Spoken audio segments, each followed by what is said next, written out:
Welcome to Strategy Saturday. I'm Charles Carillo, and today we're going to be discussing what is rent control and why does it hurt tenants.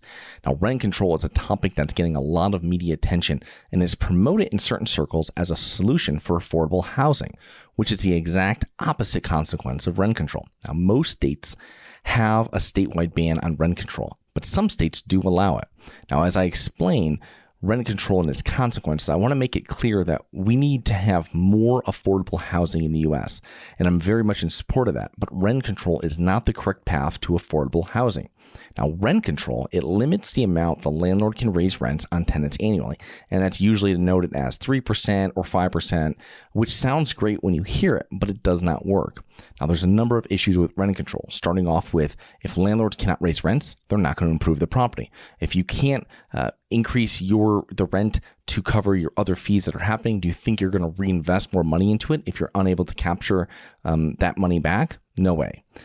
Investors will not invest in an area if their returns are capped, and they will invest in another area, thus reducing new rental units and new inventory in the market with rent control.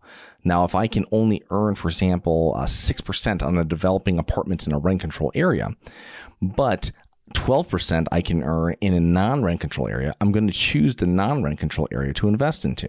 So which hurts the rent control area because you're not adding new inventory. Now, money flows where it is less restrictive. Now, investors will convert apartments to condos in order to avoid rent control laws, which reduces inventory and raises caps. And that's a very normal thing that happens. It happened all through San Francisco because if I'm just not going to rent anymore. I have these apartments, and usually when you're converting apartments to condos, first off, the owner is going to get some sort of a benefit. Usually used to be historically like 30%. So if you had a unit that was $100,000 after you convert it into a condo, the whole building into condos, you're now getting that value at like $130,000. I'm not sure if that holds water anymore, but you're getting an additional benefit by making each apartment a condo. Plus, you're able to avoid the whole rent control laws.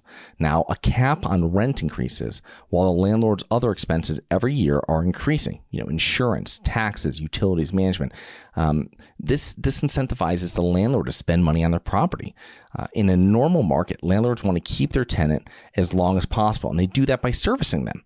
There's something broken, they get someone over there, they make sure that the lawn's cut, the landscaping is done, they make sure there's no problems, everything works in the apartment.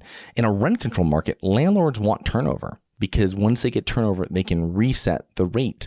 Now, it incentivizes landlords to be slumlords, right? If you want someone to leave, you just don't do anything. You'll collect rent because they're going to pay it because they want to stay in the apartment, but you're just not going to do anything. And little by little, you're hoping that they leave so you can reset rents, which is not how landlord-tenant relationships should work. Now, converting apartments to Airbnbs has never been easier in today's day and age, and it reduces housing inventory. So if I have a small apartment building, I might just switch them all to Airbnbs. Now I don't have to worry about the rent control in the area without having to invest money into moving them into a condo and having to sell them. Now I'm going to change the use of that property if it becomes rent controlled. In a couple different examples, in San Francisco, pre-1995, all small multifamily properties were exempt from rent control, but since 1995, only buildings built after 1980 were exempt. Now, this made it an incentive for investors to convert apartments to condos or demolish the building and rebuild.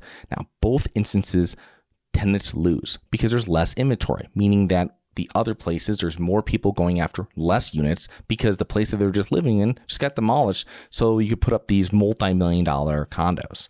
Now in Melbourne, Australia, not a single housing unit was built following World War II for 9 years because of rent control laws, made it unprofitable. So you had investors that weren't going to develop. Why am I going to develop if it's not profitable? Why would we invest there? We're going to go somewhere else where capital is less restricted. In the 1970s in Washington, D.C., it saw its rental housing stock decline from 199,000 units to less than 176,000 units because fewer people were willing to rent their homes because of price controls. So this is something I saw a lot coming from central Connecticut. We had a lot of 2 and 3 family houses. And I remember the second house I bought, the landlord next to it had a duplex, and he never rented the top floor. He had paid off his unit. He didn't want to deal with any of the laws, and he was like, "No, my house is already paid off. I just pay my taxes and insurance." That takes it because that person doesn't want to deal with the Connecticut residential renting and apartment laws and everything like that, they're just going to leave it vacant. It's been vacant. It was probably vacant for years and years beforehand, and it's probably still vacant today. Now, in Santa Monica, California in 1979, the number of building permits plummeted by 90% from just a few years earlier. Again, because rent control laws made it unprofitable to construct new housing. So it's really important that more housing supply will help communities plagued with high rents, not less inventory.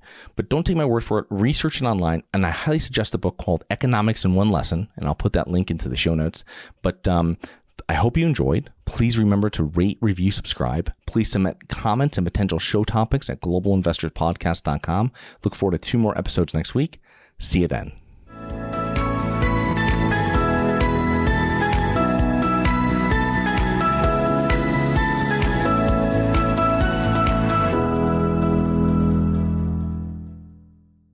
Nothing in this episode should be considered specific, personal, or professional advice. Any investment opportunities mentioned on this podcast are limited to accredited investors. Any investments will only be made with proper disclosure, subscription documentation, and are subject to all applicable laws. Please consult an appropriate tax, legal, real estate, financial, or business professional for individualized advice. Opinions of guests are their own. Information is not guaranteed. All investment strategies have the potential for profit or loss. The host is operating on behalf of Syndication Superstars, LLC exclusively.